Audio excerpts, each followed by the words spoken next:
तो जैसे कि आप देख पा रहे हैं हम आ चुके हैं यहाँ पर घूमने के लिए। तो मैं और राजा यहाँ निकल चुके हैं हमारी स्कूटी की सवारी पर। गर्मी ज़्यादा थी तो मुंह मैंने बंद कर रखा था। बेसिकली हम लोग जा रहे थे श्याम बाबा दर्शन करने के लिए। तो इस बार हम लोगों ने वीआईपी दर्शन करने का सोचा। तो यहाँ लगदाता जो होटल है उसके पास से ही वीआईपी जो रास्ता है मंदिर में जाने का वो शुरू होता है।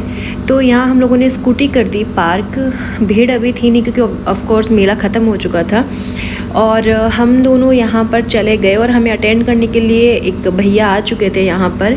तो जो वीआईपी की जो लाइंस होती हैं वो कुछ ऐसे सी होती हैं, मतलब आप साइड से जा सकते हो। इधर काफ़ी रेस्टोरेंट वगैरह हैं, काफ़ी शॉप वगैरह हैं। तो यहाँ से हमने प्रसाद लिया, अपना जो सामान था वो रखा और बाबा के दर्शन किए।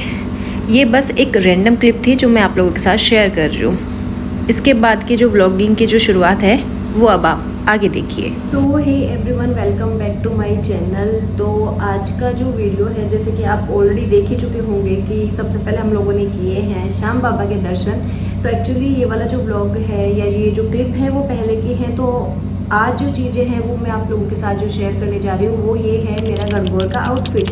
तो जैसे कि आपको पता है कि राजस्थानियों के लिए जो गणगौर का जो त्यौहार है, स्पेशली सुहागनों के लिए ये बहुत बड़ा त्यौहार माना जाता है। जैसे करवा चौथ सुहागन के लिए बहुत बड़ा त्यौहार है, ठीक इसी तरीके से जो गणगौर त्यौहार है वो भी सुहागन के लिए बहुत बड़ा त्यौहार है। तो जैसे कि ये हमारे साल की मतलब पहली गणगौर आई है शादी के बाद की।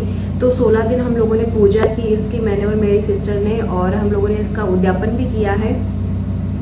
जो व्लॉग अभी तक आपने नहीं देखा होगा क्योंकि वो अपलोड नहीं हुआ, इस वीडियो के जस्ट बाद वो वीडियो अपलोड होगा। तो सबसे ज़रूरी ये था मेरे लिए कि मैं क्या पहनूं गणगौर के दिन, कि ऑब्वियसली बहुत बड़ा दिन था और बहुत सारी लेडीज़ इस दिन आती हैं और कुल मिलाकर के लेडीज़ का ही ये प्रोग्राम होता है। तो पहले तो मेरे माइंड में ये था कि मतलब काफ़ी सारे ऑप्शंस में इसमें लेकर के चल रही थी कि मैं क्या पहनूं क्या पहनूं क्या पहनूं। और एक वर्किंग लेडी होने के नाते मेरे पास बहुत लिमिटेड टाइम होता है कि मैं मतलब कुछ सर्च कर पाऊँ या कुछ थोड़ा सा एक्सप्लोर कर पाऊँ। और पर जितना मेरे पास टाइम था उसमें मैंने सब कुछ मैनेज किया और अच्छा रहा कि वो सब चीज़ें हो पाई जिस तरीके से मैं एग्जीक्यूट करना चाहती थी उन सभी को। तो चलिए बिना आज की देर किए आज का जो मेन हमारा गणगौर का जो आउटफिट है वो उसको लेकर के हम बातें शुरू करते हैं। तो मैं आपको बता दूं कि मेरे माइंड में पहले बहुत सारे ऑप्शंस थे। ऑप्शंस ऐसे कि क्यों ना मैं जो शेखावाटी ड्रेस है यानी जो घाघरा चुनरी है वो ही क्यों ना पहन लूँ, क्योंकि वो हमारे सभी फंक्शंस में स्पेशली जो मेन फंक्शंस होते हैं जहाँ के त्यौहार हो गए, कोई व्रत वगैरह हो गया, कोई शादी फंक्शंस वगैरह हो गए, सब उन्हीं में हमारी शेखावाटी ड्रेस ही पहनी जाती है और अच्छी भी लगती है वो, क्योंकि उनसे वो बहुत रेड कलर होता है, बहुत खिला खिला ब्राइट कलर होता है। बट प्रॉब्लम ये थी कि मेरे पास उसमें ऑप्शंस तो बहुत सारे अवेलेबल थे मेरे पास में और मतलब उसमें कुछ बहुत ज़्यादा मुझे ऐसे कुछ सर्च भी नहीं करना पड़ता कि मैं क्या पहनूं क्या नहीं पहनूं। तो पहला ऑप्शन तो मेरे पास ये था कि मैं राजस्थानी जो हमारी शेखावाटी वाली जो ड्रेस है वही पहन लूँ। उसमें भी मेरे पास खुद के पास ही बहुत सारे ऑप्शंस थे, अच्छी अच्छी चुनरियाँ मेरे पास रखी हुई थी। तो पहले तो सोचा कि क्यों ना वो पहन लूँ, लेकिन उसमें ये था कि मैंने अब तक जो भी फंक्शंस वगैरह हुए, जो भी शादी वगैरह हुई है, सभी में हमेशा शेखावाटी ड्रेस पहनी है तो वो थोड़ा सा बोरियत वाला काम हो जाता। तो फिर मैंने सोचा कि क्यों ना चलो सेकंड ऑप्शन पे हम ट्राई करते हैं। तो सेकंड ऑप्शन मैंने लिया था जो लहंगा होता है वो।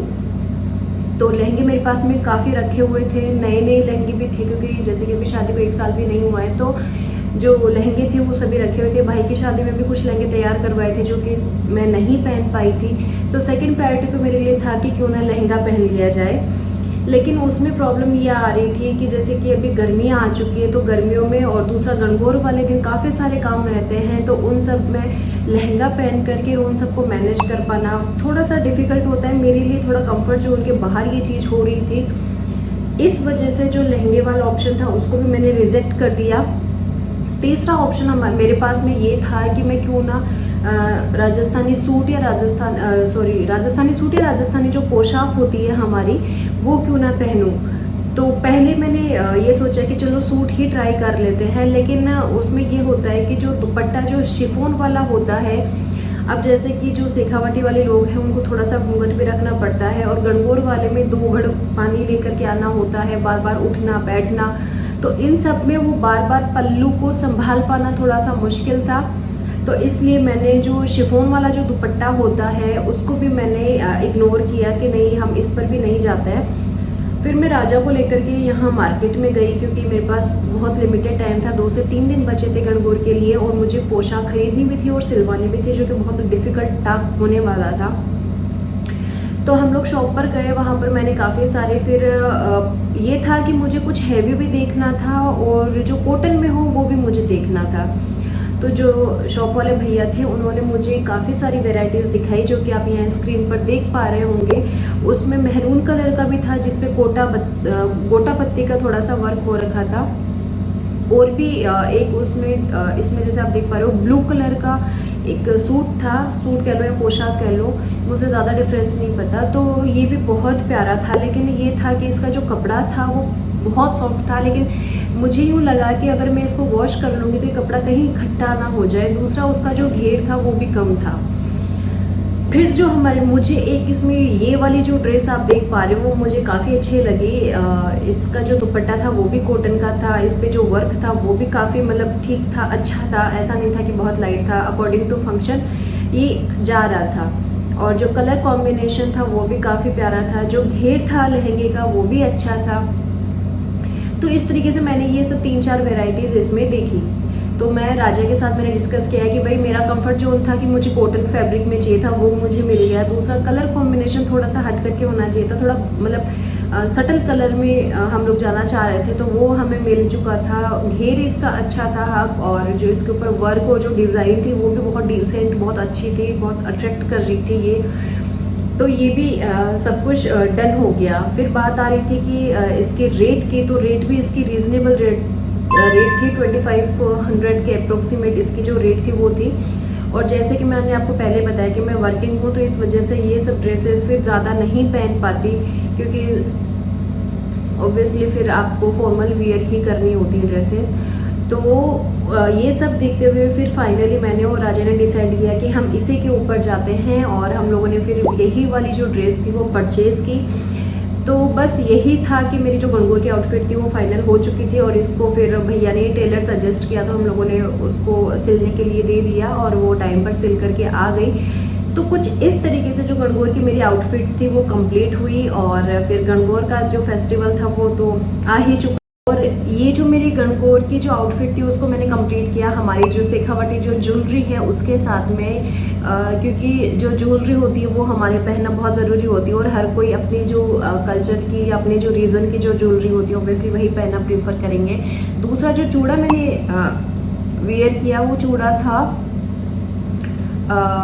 कुछ तो जो मैंने शादी में पहना था उसका कॉम्बिनेशन था, कुछ खरीदा, और कुछ जो और शादियां घर में हुई उस टाइम पे जो परचेज़ किया हुआ था, तो उन्हीं सबको मिक्स मैच करते हुए मैंने लाख का चूड़ा ही पहना। और जो मेरा फुल गेटअप था वो कुछ इस तरीके से था। तो उम्मीद है कि आपको ये लुक अच्छा लगा होगा। मुझे पर्सनली बहुत पसंद आया, बाकी सबको भी काफ़ी अच्छा लगा था। बाकी सब जाटनियाँ वहाँ घूम रही थी, और उनके बीच में मैं राजस्थानी सूट या पोशाक जो भी कह लो उसमें घूम रही थी, बट काफ़ी अच्छा लग रहा था। तो उम्मीद है आपको ये वीडियो पसंद आया होगा। अगर पसंद आया तो वीडियो को लाइक, शेयर और सब्सक्राइब ज़रूर कीजिएगा। मिलते हैं आपसे नेक्स्ट वीडियो में।